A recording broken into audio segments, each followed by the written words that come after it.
Welcome to icon India. So మనం arithmetic topic గురించి discuss చేస్తున్నాం. సో ముఖ్యంగా ఎస్ఐ ఏపీ మరియు తెలంగాణ ఈ రెండు రాష్ట్రాల్లో వచ్చేటువంటి ఎస్ఐ నోటిఫికేషన్ దృష్టిలో పెట్టుకొని చెప్పుకోవడం జరుగుతుంది. సో మెయిన్స్ని, అది కూడా ఎస్ఐకి ఉన్నటువంటి మెయిన్స్ని ఎగ్జామ్స్ని దృష్టిలో పెట్టుకొని ఆర్ఎస్ అగర్వాల్లో ఉన్నటువంటి ప్రతి బిట్ను కూడా డిస్కస్ చేయడం జరుగుతుంది విత్ షార్ట్ కట్స్. సో దానిలో భాగంగా ఇప్పుడు చెప్పుకునేటువంటి వన్ ఆఫ్ ద టాపిక్ దశాంశ భిన్నాలు. దీన్ని ఇంగ్లీష్లో ఏమంటున్నాం? Decimal fractions. సో ఈజీగా స్కోర్ చేసేటువంటి టాపిక్ అండి. ముఖ్యంగా నాన్ మ్యాథ్స్ స్టూడెంట్స్ ఎవరైతే ఉన్నారో వాళ్ళు ఇక్కడ నుంచి ఈజీగా మార్కుని గెయిన్ చేయవచ్చు. సో మనకున్నటువంటి కొంచెం బేసిక్ నాలెడ్జ్ని ఉపయోగించినట్టయితే ఈ టాపిక్లో నుంచి మార్కుని ఈజీగా గెయిన్ చేయొచ్చు. సో దశాంశ భిన్నాల టాపిక్ గురించి మనం కొన్ని బేసిక్స్ నేర్చుకుందాం. ఆల్రెడీ మనం ఫస్ట్లో కొన్ని బేసిక్ ఫార్ములాస్ నేర్చుకున్నాం. So a+b² a-b² like that principles. So ఆ ప్రిన్సిపల్స్ అన్నీ కూడా ఇప్పుడు ఈ ప్రాబ్లంలో మనకి యూజ్ అవుతూ ఉన్నాయండి. సో కాబట్టి మళ్ళొక్కసారి ఆ ఫార్ములాస్ అన్నీ కూడా మనం డిస్కస్ చేసి ప్రాబ్లంలోకి వెళ్దాం.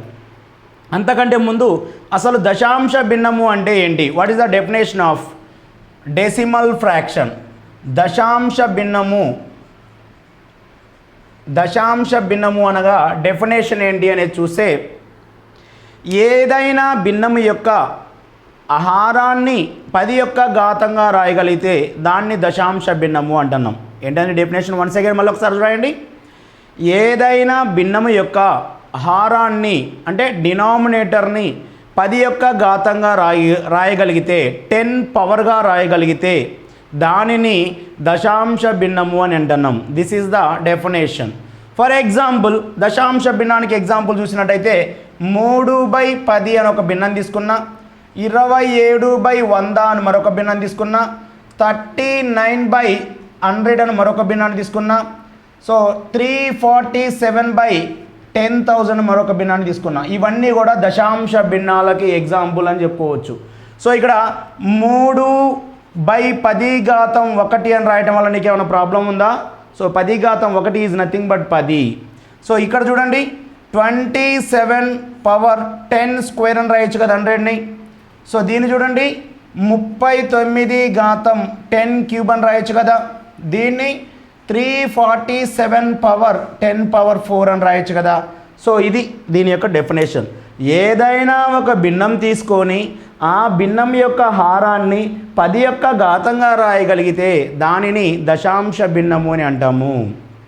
ఇది దశాంశ భిన్నానికి సంబంధించినటువంటి డెఫినేషన్ అండ్ ఎగ్జాంపుల్స్. రైట్. ఇందులో నెక్స్ట్ పాయింట్ ఏంటంటే, దశాంశ భిన్నము అనగా అది క్రమభిన్నం కావచ్చు, అపక్రమ భిన్నము కావచ్చు. దశాంశ భిన్నము అనగా అది క్రమభిన్నము కావచ్చు, అపక్రమ భిన్నము కావచ్చు, ప్రాపర్ ఫ్రాక్షన్ కావచ్చు, ఇంప్రాపర్ ఫ్రాక్షన్ కూడా కావచ్చు, డెసిమల్ ఫ్రాక్షన్ అనేది. రైట్, బాగుంది సార్, మంచిగా నేర్చుకున్నాం. మరి ఇక్కడ క్రమ భిన్నం అంటే ఏంటి, అపక్రమ భిన్నం అంటే ఏంటి, మిశ్రమ భిన్నం అంటే ఏంటి, ఇవి 3 మనకి తెలియాలి కదా మరి. సో వాటి గురించి కూడా చిన్న పాయింట్స్ నేర్చుకుందాం. ఇది దశాంశ భిన్నం. నెక్స్ట్ సో క్రమ భిన్నం, ప్రాపర్ ఫ్రాక్షన్. క్రమ భిన్నం ఏంటి? క్రమ భిన్నం యొక్క డెఫినేషన్ ఏంటి? క్రమ భిన్నం యొక్క definition, what is the definition of proper fraction? So ఇక్కడ ఏంటి? లవము చిన్నగా ఉండి హారము పెద్దగా ఉండే దానిని క్రమభిన్నము అని అంటాం. సార్ బాగానే ఉంది, మరి లవం అంటే ఏంటి, హారం అంటే ఏంటి? a/b రూపంలో ఉంటూ ఏని లవము అంటాం, బీని హారము అంటామండి. ఒక గీతకు పైన ఉండేదాన్ని లవం అంటాం, కింద ఉండేదాన్ని హారం అంటాం. This is the basic point. So right, క్రమభిన్నం అంటే ఏంటి? లవం చిన్నగా ఉండి హారం పెద్దగా ఉండే భిన్నాలను క్రమభిన్నాలు అని అంటున్నారు. లవం చిన్నగా ఉండి హారం పెద్దగా ఉండే భిన్నాలను క్రమభిన్నము అంటున్నాం. That example 2/3, 4/7, 23/34 and 56/90 or 93 like this. So ఈ విధంగా క్రమభిన్నాన్ని డిఫైన్ చేయవచ్చు. ఎగ్జాంపుల్. నెక్స్ట్ సెకండ్ వన్, అపక్రమ భిన్నం, ఇంప్రాపర్ ఫ్రాక్షన్. సో అపక్రమ భిన్నానికి డెఫినేషన్ ఏంటి అని చూస్తే లవం పెద్దగా ఉండి హారం చిన్నగా ఉండే భిన్నాన్ని, లవం పైది పెద్దగా ఉండి కిందది చిన్నగా ఉండేది, న్యూమరేటర్ స్మాల్ సైజులో ఉంటుంది, న్యూమరేటర్ బిగ్ సైజులో ఉంటుంది అండ్ డినామినేటర్ స్మాల్ సైజులో ఉంటుందని చెప్పుకోవచ్చు. అంటే లవం పెద్దగా ఉంటుంది, హారం చిన్నగా ఉంటుంది. సో దాన్ని అపక్రమ భిన్నం అంటున్నాం. That example 4/1, 57/13, 27/23 like this. So లవం పెద్దగా ఉండి హారం చిన్నగా ఉండేదాన్ని అపక్రమ భిన్నం అంటాం. ఇందులో ఉండేటువంటి మూడవ రకం మిశ్రమ భిన్నం, మిక్స్డ్ ఫ్రాక్షన్, మిశ్రమ భిన్నం. సో మిశ్రమ భిన్నానికి డెఫినేషన్ ఏందిరా అంటే ఏదైనా ఒక ధనపూర్ణాంకము మరియు క్రమభిన్నాన్ని కలిపి మిశ్రమ భిన్నము అని అంటున్నాం. ఏదైనా ఒక ధనపూర్ణాంకము మరియు క్రమభిన్నాన్ని కలిపి మిశ్రమ భిన్నము అని అంటున్నాం. ఏదైనా ఒక ధనపూర్ణాంకము ప్లస్ క్రమభిన్నము 2/3 ఈ రెండింటిని కలిపి మిశ్రమ భిన్నం అంటున్నాం. 4 + 2/3 = 4 2/3 అని రాయవచ్చు. దీన్ని మిశ్రమ భిన్నము అంటున్నాం. ఇదండి భిన్నాలులోని రకాలు. ఒకటి క్రమభిన్నం, అపక్రమ భిన్నం, మిశ్రమ భిన్నం. ఇప్పుడు దశాంశ భిన్నం యొక్క డెఫినేషన్ ఏం చెప్పుకున్నాం? ఏదైనా భిన్నం యొక్క హారాన్ని 10 యొక్క ఘాతంగా రాయగలిగితే దానిని దశాంశ భిన్నము అంటున్నామని చెప్పుకున్నాం. సో ఈ దశాంశ భిన్నము అంటున్నామని చెప్పినాం.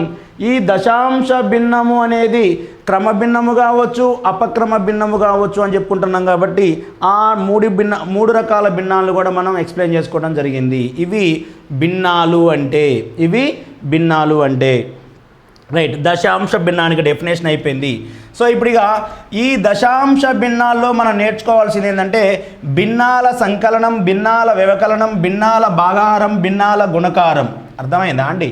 Edition of fractions, subtraction of fractions, multiplication of fractions, division of fractions, ఈ 4 రకాలు నేర్చుకుంటే ప్రాబ్లం ఆల్మోస్ట్ కంప్లీట్ అయినట్టే టాపిక్ అనేది. So right. సో ఇందులో ఉన్నటువంటి కొన్ని బేసిక్స్ నేర్చుకోవడానికి ప్రయత్నం చేద్దాం. So write down. So first మనం ఈ క్రింది వాటిని దశాంశ రూపంలో రాయండి. ఈ క్రింది వాటిని దశాంశ రూపంలో రాయండి. దశాంశ రూపంలో రాయండి అని అంటాడు. ఈ క్రింది వాటిని దశాంశ రూపంలో రాయండి అంటే ఒక దశాంశ భిన్నం ఇచ్చి దశాంశ రూపంలో రాయండి, డెసిమల్ ఫామ్లో రాయమంటాడు. ఎలానో చూద్దాం. ఫర్ ఎగ్జాంపుల్ 3/10 అని ఇచ్చాడు ఫస్ట్ బిట్టు, సెకండ్ బిట్టు 27/10 అని ఇచ్చాడు, థర్డ్ బిట్టు 27/1000 అని ఇచ్చాడు, ఫోర్త్ బిట్టు 27/1000 ఇచ్చాడు. ఇగో ఇక్కడ మీకు అర్థమైపోవాలండి. సో ఈ 3 రకాల బిట్లని దశాంశ రూపంలో రాసే విధానం చూద్దాం. ఫస్ట్ 3/10, దీని యొక్క దశాంశ రూపం 0.3. That's it. ఎట్లా వచ్చింది సార్? బాగా రాశారు. సో ఇక్కడ హారములో ఎన్ని సున్నాలు ఉంటే లవంలో ఉన్నటువంటి నెంబర్కి ముందు అన్ని నెంబర్ల ముందు పాయింట్ పెట్టాలి. ఇక్కడ హారంలో 1 సున్నా ఉంది కాబట్టి ఒక నెంబర్ ముందు పాయింట్ పెట్టాలి. బాగానే ఉంది కానీ దీనికి ప్రూఫ్ ఏం లేదా సార్ అంటే ఎందుకు లేదు?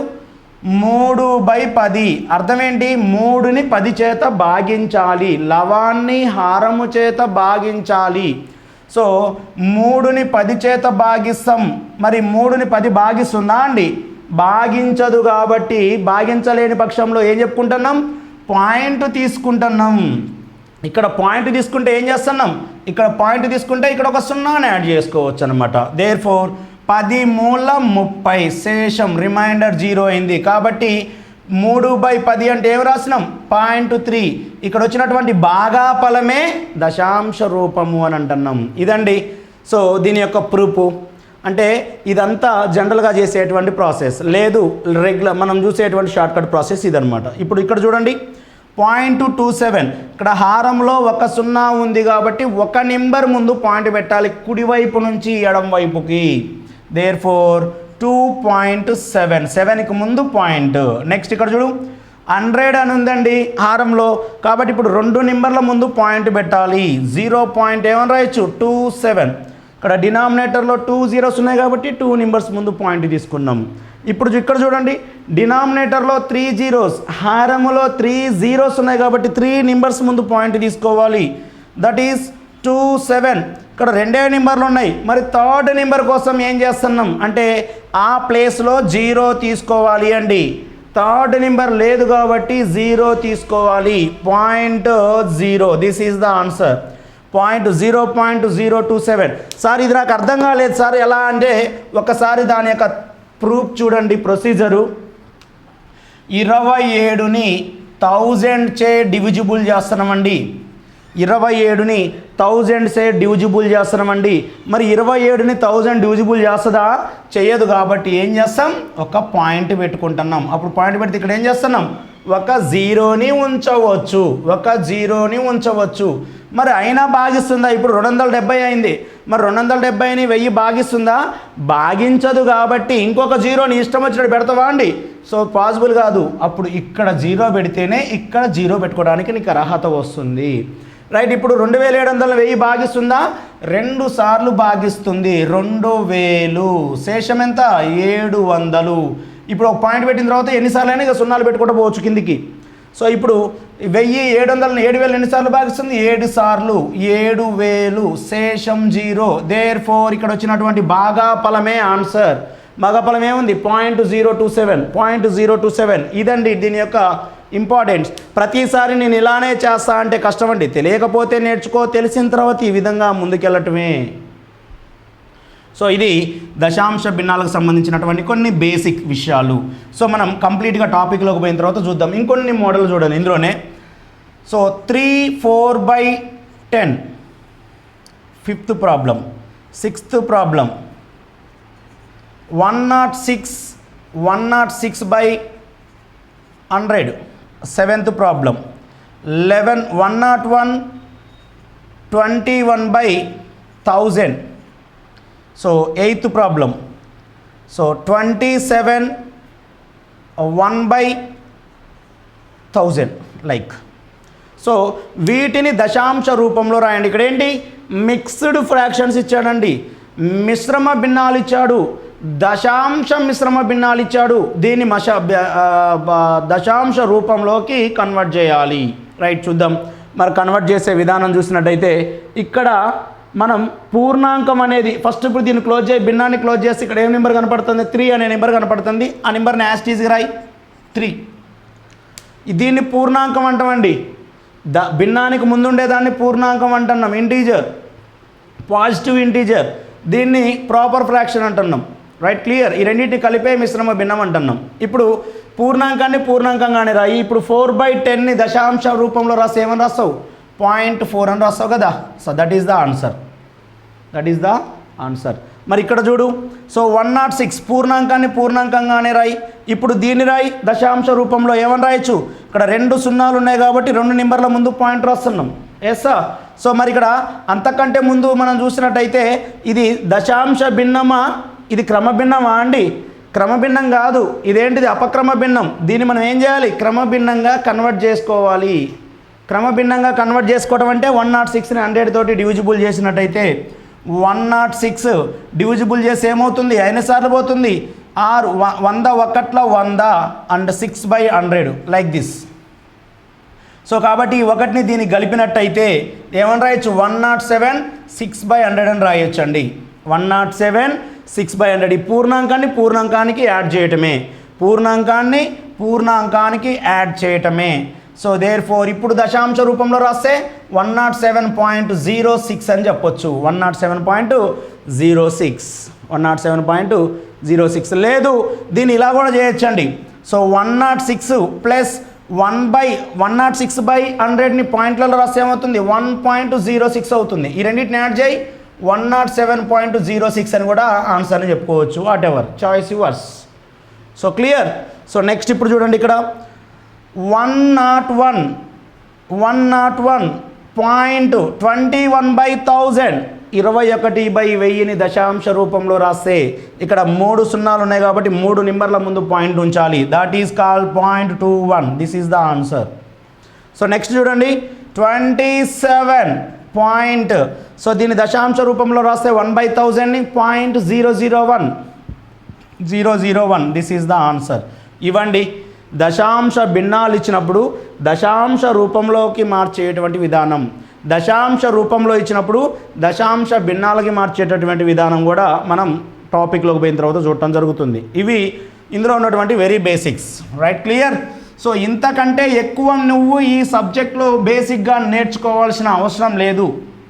రైట్, ఇవి కాకుండా మనకి ఈ ప్రాబ్లమ్స్లో ఇంకొన్ని ఫార్ములాస్ కూడా ఉపయోగపడతా ఉన్నాయండి. Like a plus b whole square is equal to a square plus 2ab plus B square, a minus b whole square is equal to a square minus 2ab plus B square, a square minus b square is equal to a plus B into a minus b, a plus b plus c whole square is equal to a square plus B square plus c square plus 2 of a b plus b c plus c a, a plus b whole cube is equal to a cube plus B cube plus 3ab into a plus b, a minus b whole cube is equal to a cube minus B cube minus 3ab into a minus b. So ఈ formulas అన్నీ కూడా applicable అండి మనం రెగ్యులర్గా నేర్చుకునేటువంటి ప్రాబ్లమ్స్లో. ఇప్పుడు ఈ టాపిక్లో ఇవన్నీ కూడా మనకి యూజ్ అవుతూ ఉంటాయి. ఇవి కాకుండా ఇంకొన్ని ఫార్ములాస్ వీటితోటి మిక్స్ చేసినటువంటి మిక్స్డ్ ఫార్ములాస్ చూద్దాం ఇప్పుడు. That is a plus b whole square plus a minus b whole square is by A square plus B square is equal to 2. లేదా దీన్ని ఏమని రాయొచ్చు, ఏ plus b whole square plus a minus b whole square by is equal to 2 into A square plus B square అని రాయొచ్చు కదా. Right, నెక్స్ట్ది